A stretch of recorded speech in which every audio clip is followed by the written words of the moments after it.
He's coming out. I'm just going to mark this kernel for him. With these. Yeah, so she'll see this. And she'll know where to turn off. My name's Kum Sing. I'm a Gunga leader man. And we're from the Gulf. That's up near around Burketown and Doomadgee. That's where my father's family comes from. My mother's side, she's from around Lawn Hill, and her father is from around this area. My mum, she's Wanyi, and my father, he's a Gunga leader. He's the oldest living Gunga leader alive today, my father, Alfie Kum Sing. This is a carved fluted didgeridoo, made out of local wood from this area.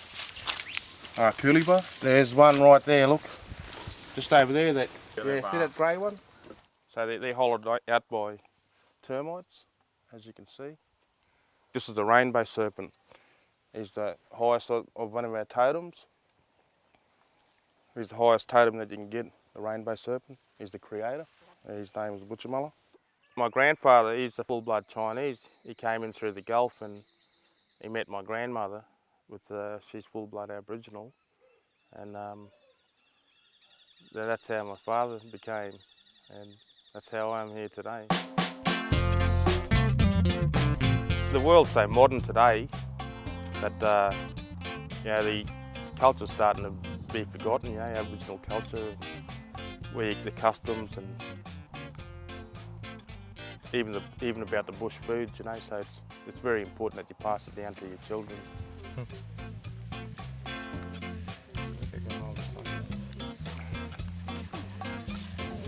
Right, it's all yours. Let me unhook him.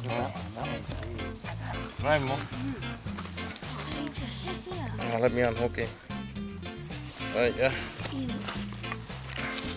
Indy.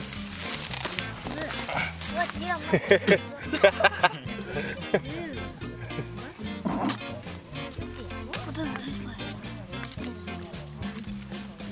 What charge are you? You're right. AJ, he's thinking about it too much. Look at his face.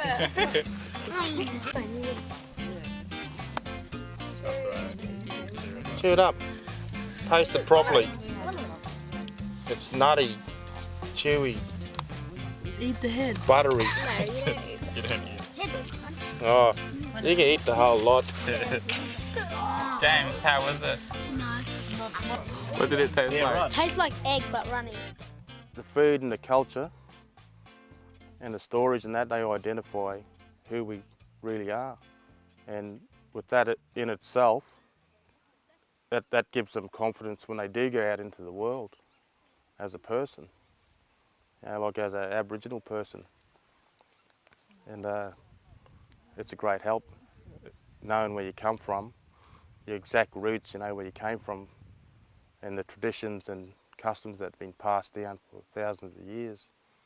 And we uphold that custom right till the modern day, right now.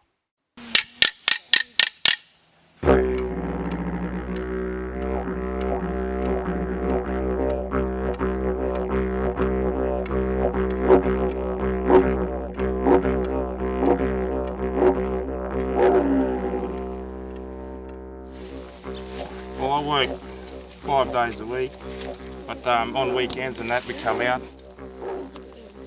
and get bush tucker whenever we can. I was brought up with the true culture way and then brought into the mainstream. And unlike kids today, they got that mainstream contact before culture. They got TV and all the takeaway food and all that sort of stuff. So they're experienced in the mainstream before they experience the traditional culture stream, I don't mind the mainstream education. Is actually good for them because that's how you got to get by these days in the mainstream. But every chance I can get them to come out into the bush and eat bush tucker and learn a bit about culture, it makes me feel good, and they get to learn a bit. It makes them feel good. I hope they pass it down onto their children as well. It'll make me really proud. See the great-grandchildren eating the bush foods as well and passing that knowledge on. There he is coming out. So he's only a little fella. Let meat. You want to have a go at him first? And first, you know, chewing on a guana tail or eating witchetty grubs, you know, passing that knowledge on. This medicine grass is good for when you got sores and cuts. You boil it or you soak it in water till the actual oils come out of it. It's a bush medicine. It's a healing medicine.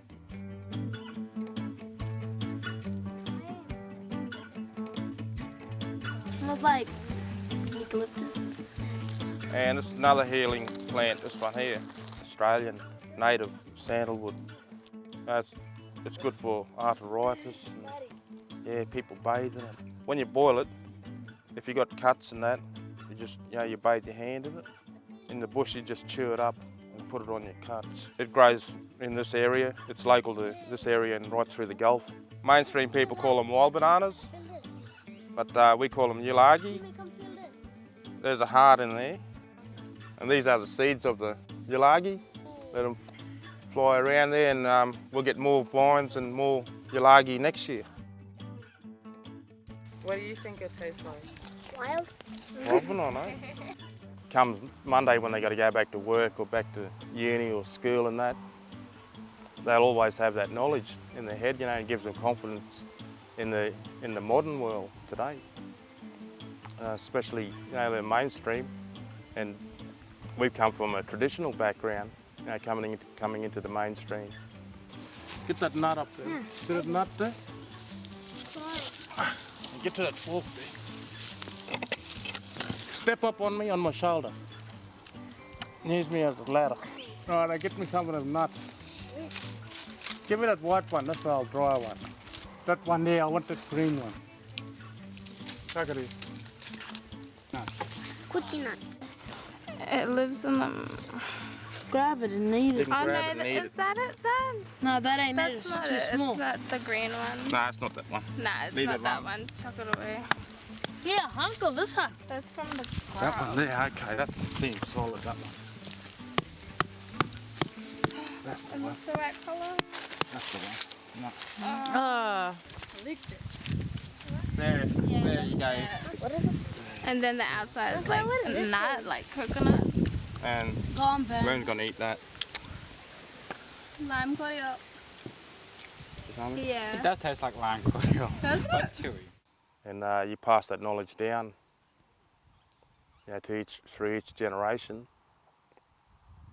Because I believe it's very important that that knowledge is passed down about the bush foods and our heritage and culture.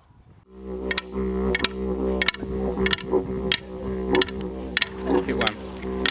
Chew it. Ah, Bernie.